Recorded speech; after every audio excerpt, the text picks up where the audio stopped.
digital breakout sessions do you love the most? Now I'm delighted to introduce some great guests joining us today. We've got Ben Barkley and Daniel Whaley. Please welcome them to Build. How you doing, my friends? Hey, hello. Doing well. Hey, It's hello. good to see every one of you. I thought maybe we'd spend a minute with each one of you, starting with you, Daniel. Tell us who you are, what you do, what you're building. And by the way, before we do this, and I need to set this up, these are actual customers using our AI stuff, and I love to hear their stories. And if there's something they want us to fix, they can tell us here because they've got a lot of leverage, right? It's Build. All right, let's start with you. Let's start with you, Daniel, BBC. Hi there, I'm Dan Whaley from the BBC. I'm a lead architect in the BBC's Voice and AI team. We're building conversational AI capabilities for the BBC. So we're taking the BBC's 100-year-old mission to inform, educate, and entertain, and we're trying to transform that into a new ambient computing world with voice and AI as a kind of major driver of that. Where we've got a bunch of pilot projects on at the moment. One is the Beep voice assistant, another one is a Corona bot, and a few others going around. But yeah, that's the kind of crux of what we're up to at the moment. Fantastic. And then you, Ben, from Motorola, what you got going on? Yeah, so I'm with Motorola Solutions, and the product that we're kind of talking about today is named Vicky. Vicky is our virtual assistant. It's built into the radios that police officers carry around with them. So we introduced our smart radio, and alongside that is Vicky, which helps officers run queries and get information, all using their voice and built on cognitive services. And finally, Steve from KPMG. Hi, yeah, I'm Steve Wells. I'm a director at KPMG working in the forensic data analytics team. We use AI across our risk analytics platform, where we leverage custom speech, text analytics, and language understanding to distill and analyze vast quantities of data, where we bring also our sort of subject matter expertise and help that scale and take that to our clients to help them comply with either regulatory requirements or to help deal with queries around customer insight, for example. So again, this is all about Azure AI, the learnings that you had as customers. Let's start with you, my friend from the BBC, Daniel. Daniel, tell us a little bit about what you were trying to solve and then what tools you use. What was the experience like? Let's get into it. They gave us a lot of time, so I'm excited to hear about this. Sorry about that, Daniel. Go ahead. That's okay. Yeah, so we're trying to, as I said before, we're taking that 100-year-old mission of informing, educate, and entertain. So the kind of core DNA of what the BBC does into the conversational medium. And we've experimented in different areas with new forms of content on existing smart speakers. We're looking to build our own voice assistant, Beep, which is a lot of which is built with Azure capabilities as well as other things. And we're experimenting with new forms of delivering the things like the news to our audiences via chatbots. Again, built with parts of the Azure Cognitive Services stack. And there's lots of exciting and interesting projects and things that we're experimenting with in that space. And Microsoft so far has been a great partner in delivering a lot of that for us. Can we dive into give us a rundown of the kind of thing that you want to build, what specific services you may have used, what the experience was like? Maybe there's people out there watching, they're like, I want to do this too. Can you dive into that, my friend? Sure, absolutely. So we've one of the things we've been looking at doing is building some custom voices for the BBC, and the BBC talks to a lot of people in a lot of different places and delivers a lot of different content. And so we partnered with Microsoft to deliver a custom voice implementation using the neural text-to-speech capabilities, which is a really exciting way of generating a synthetic voice in very high fidelity rendering of that individual. So we can take that individual and we can use the voice in lots of different channels. Use it as part of perhaps a voice assistant. Use it to read content from articles to do other things like that. And then we've also looked at other parts of the stack. We're using other parts of the Azure conversational AI stack, such as Lewis, which is about natural language understanding. We've used the custom speech capabilities to tune our own speech recognition models to deal with the vast number of different podcast names and weird and wonderful program titles that we have at the BBC. And we've used the bot framework tools to build bots that sit behind things like our Corona bot that's live on Facebook Messenger at the moment.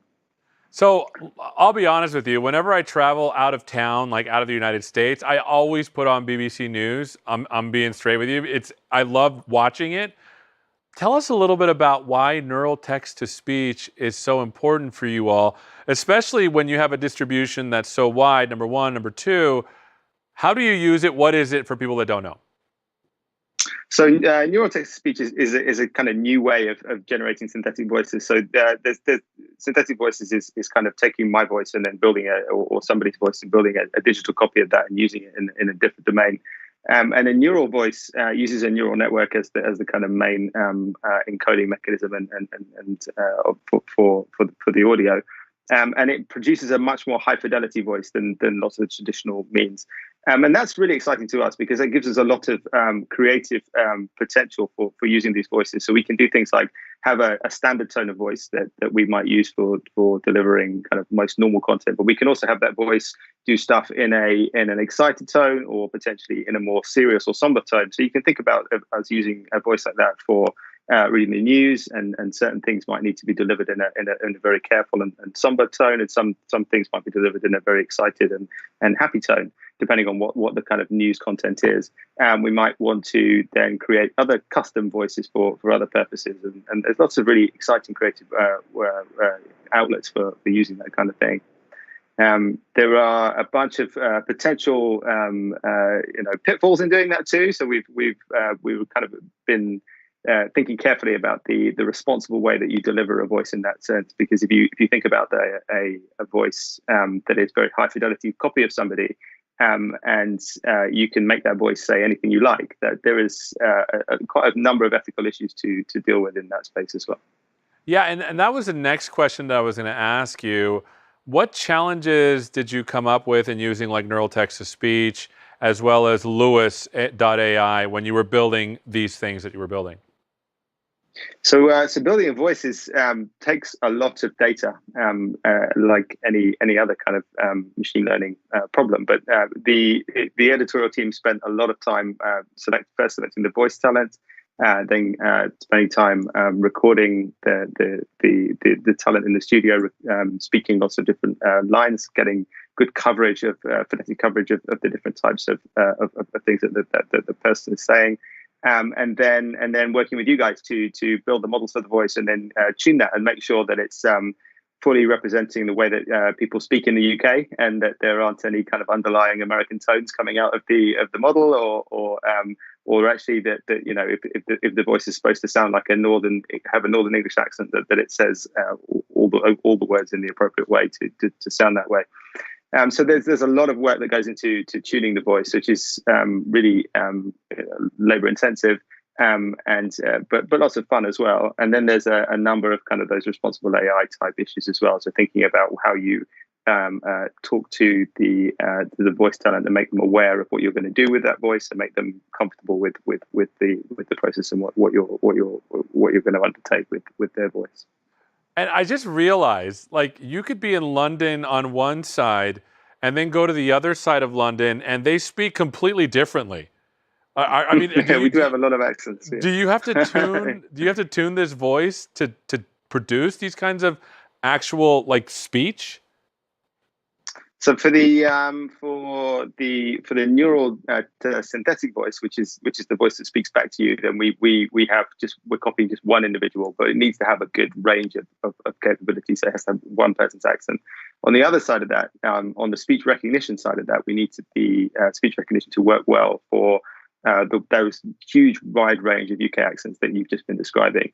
And that's part of what we have been doing with you guys, and the process that we want to continue doing is making sure that the speech recognition capability works really well for UK accents, and that we don't find that people in Liverpool or Manchester or wherever have less success than others. And then the last question I'll ask before we move on, and we might come back to you again if there's time. We danced around this notion of responsibility when we do AI. Let's hit it head on. What are some of the ethical concerns that you have when using AI, and how are you addressing them together with Microsoft? Yeah, so one of the reasons that we've been working closely with Microsoft is that we share a lot of similar views on this kind of responsible use of AI tech, and a lot of that is about accountability, traceability, and integrity and use of data and models, and making sure that the way that we are approaching gathering customer data, if we are using it to train or build models, we're very open and transparent in what we're doing, and we're clear about the use cases and how and for what purposes and for how long we'll keep customer data. And then on the synthetic voice side, they're both Microsoft and the BBC. The BBC has strong editorial policy on what it will use its content for, and Microsoft has quite rightly quite strong views on what these highly representative, high fidelity voices should be used for in the wider world. And those two things we share, which is a great reason for working together. Now, to put you on the spot, what can we do better? What can Microsoft do better? What do you wish we had? And now everyone's watching, so please tell us. I think actually, a lot of what we're trying to do at the moment is tune the end-to-end speech recognition and Lewis process together. And the tooling is good individually in those particular capabilities, but it doesn't help us join all of that up. And we'd like to see you do a lot more in that area, so that there was a kind of end-to-end process where we could help tune the speech recognition and natural language models. The idea of a recipe to me is fascinating. I love that. Basically, put together a bunch of services that it's a common use case, and then let customers use that. Look at that. Thank you. Thank you so much, my friend. Next, we have with us, obviously, Ben Barkley from Motorola. What are you building, my friend? Yeah, so Vicky is our virtual assistant. It debuted with the Apex Next, which is kind of our new radio, kind of the introduction of the smart radio for law enforcement officers.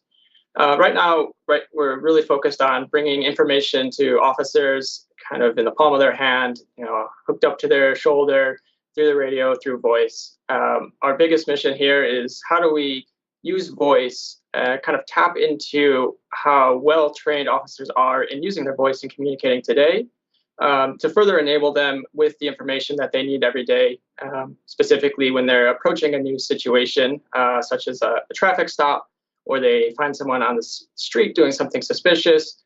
They need information to kind of know how to approach that situation. And so Vicky can help them look that information up without having to rely on a dispatcher being available to help assist in those use cases. And so using their voice, they can look up a driver's license or a license plate through Vicky, through our virtual assistant. We connect to a variety of data sources, some maybe local, some are more federal databases, and then bring all that information together and tell the officer kind of what's the most important thing, the highest priority alert. So kind of keeping in mind, the environment that they're going to be in. We can't just blurt out this sensitive data. We have to discreetly kind of alert them to what we found. So we use kind of some customizable tones where each agency can kind of pick how they want their officers to be alerted. They can receive this alert to indicate like, hey, I found something of interest. Maybe it's a warrant or a stolen vehicle that they've come across. And then after that alert tone, the officer can kind of make a decision about how to proceed. So they might choose to step away from that situation and go listen to those results. They might get an all clear and proceed and just issue a ticket or a warning. So that kind of first impression is really how Vicky is helping officers in the field. And on the other side of that, the dispatchers are typically the ones that have to help officers run these queries if they're out of their vehicle or on horseback or something. And so now we can kind of take some of the routine work that they're doing in assisting with these queries, automate that through voice and through Vicky, and free up their attention to focus on things that are more critical than perhaps a routine lookup where they might be monitoring a specific situation or something else that is high stress. we're really hoping to give the dispatchers on the other side of that call their attention and their time back as well. So let's start first with like the elephant in the room of this. Tell us about the ethical implications and how you're making sure that we're being ethical with this kind of technology. Yeah, so responsible AI was definitely something that was kind of mentioned already. That's what we're really looking to do. And at Motorola, there's always a human in the loop making that decision. With AI technologies, there's always a chance that something goes wrong or we get something incorrect. So we're always keeping people in the decision-making process. So our position is really how do we bring information to them faster, but we aren't taking any of that decision-making power away from the people that are making them. So that's especially important, especially in law enforcement and how that impacts everyone.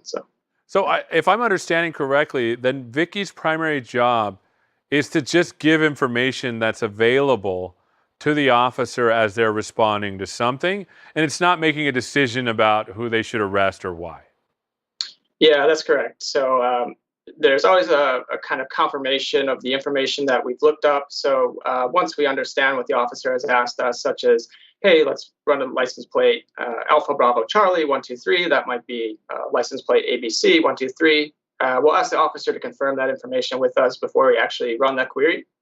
And then we'll bring just the information back to them and alert on those results. And that's really the core of it. We're not replacing kind of that detective work that goes on. There's a lot of kind of brain power that goes into interpreting the data and figuring out the situation. But we're really a data source for these officers and kind of providing access in the field when that data would normally not be available. So I'm going to put this into like an inert situation. Let's just say I just want to look up something in a database. You're basically made Vicky that I can basically ask it, tell me about this thing, and it will look at, tell me about how this whole process was engineered. What services are you using? How does it work? Yeah, so the first part of us is really understanding the kind of environment our officers are going to be in and understand the kind of noise profiles that we're dealing with. So if you think about an officer's maybe on the side of the street or on a busy sidewalk, there might be people talking or traffic flying by, and that can be a lot of noise. And for that, we had to understand the kind of profiles that we would be coming up against when we're trying to automatically recognize speech using speech recognition. So that was kind of the first challenge, is understand what that environment's like and what the data is going to look like and collect as much of that as we could.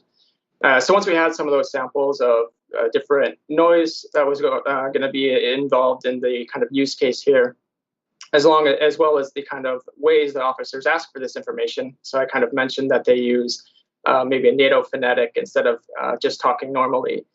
They might use specific 10 codes to kind of shorten up their language that's really specific to their line of work. So we had to understand all those components and train our models to recognize that specific language and in those environments and perform very well.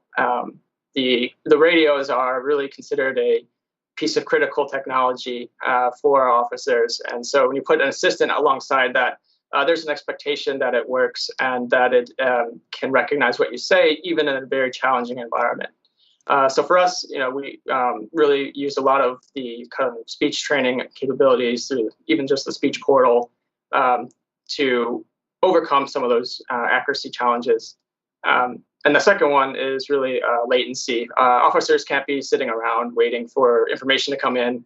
They don't have time to wait. And especially in a radio environment, there's always chatter, and we always want officers to kind of be focused on the most important chatter that is going on in the radio. So really reducing the kind of time that it takes to process all the acoustic information, being speech, recognizing that and forming that response, we really had to get that information back to officers as fast as possible.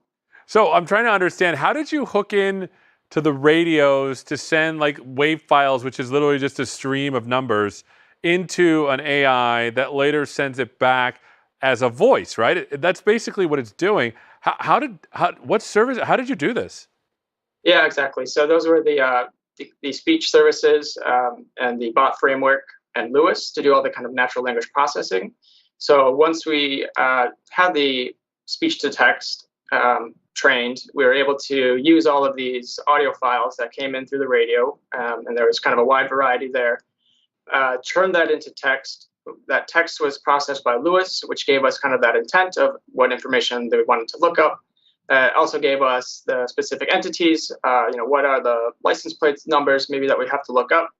And from there, we were able to kind of build that query within our systems and pull that information back to the user. And we had to take that final kind of text string that we built out of all of the query information and use speech to text to eventually give an audio file back to the radio to play out to basically make our voice assistant come to life on the radios. How fast does it go from somebody saying something to going through, speech to text, to going to Lewis, to going to text, to then going to text to speech back to the radio?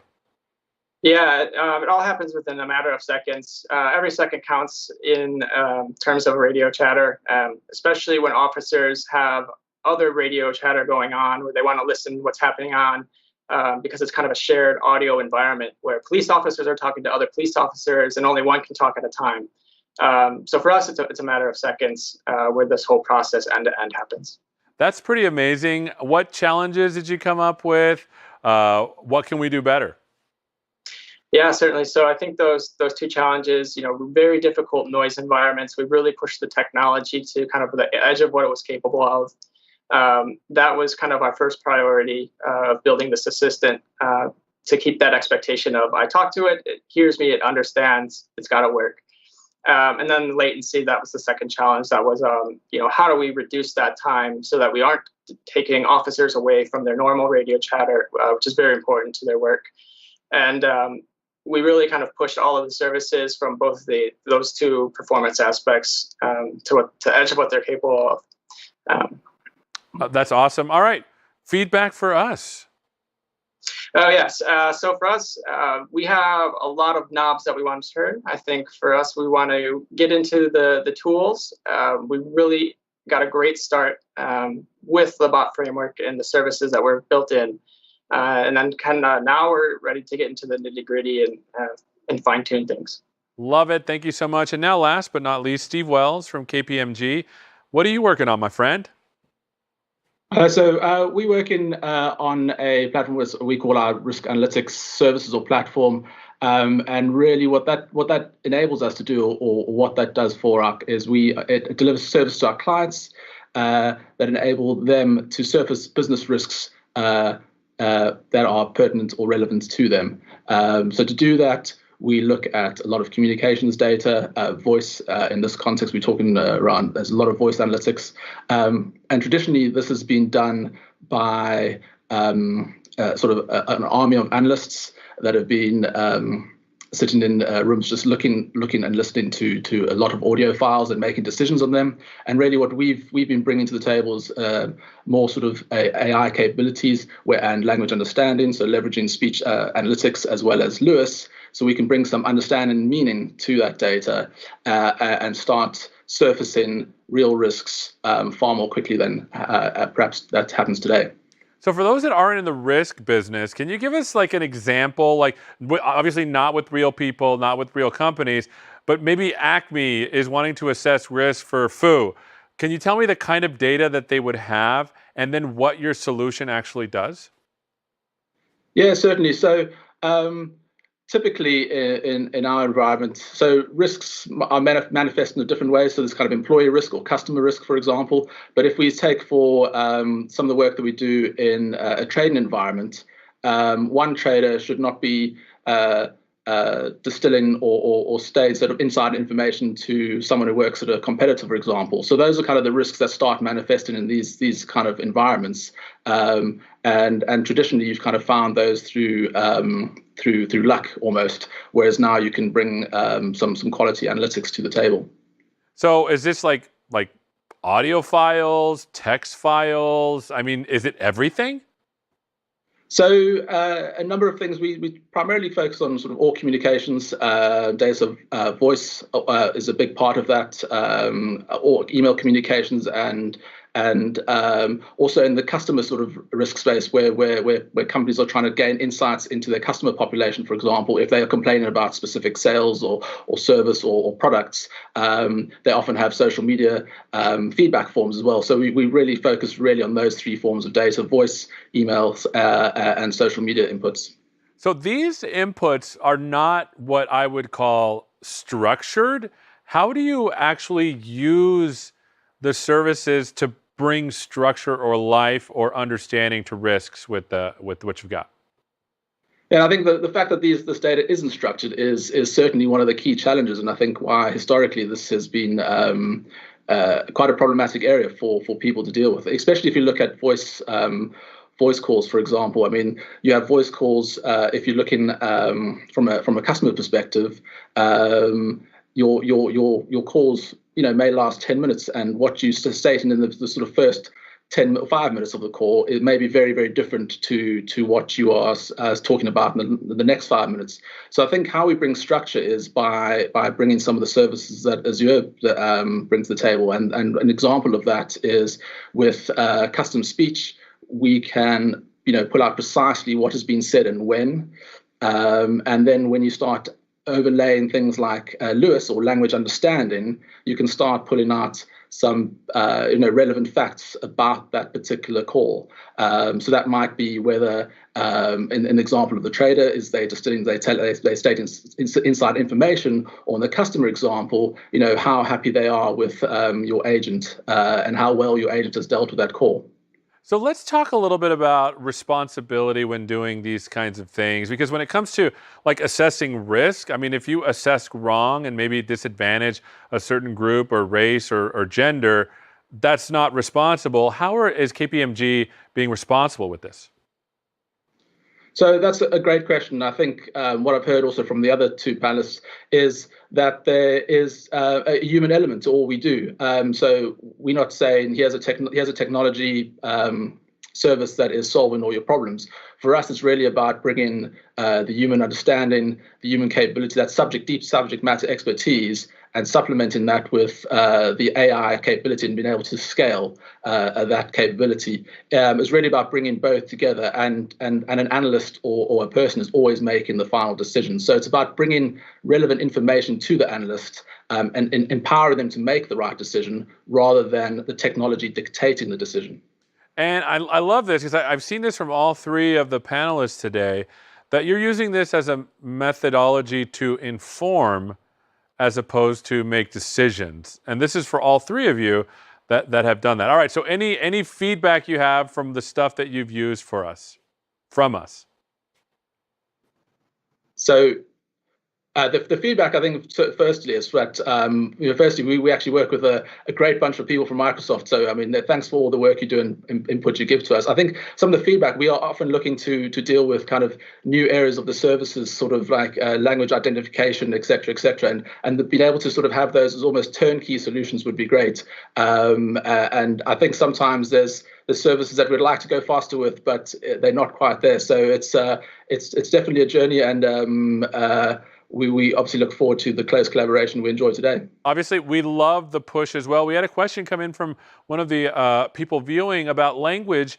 Are there multiple languages represented in some of the services that you're using? And this is for anybody. So I'm happy to take that.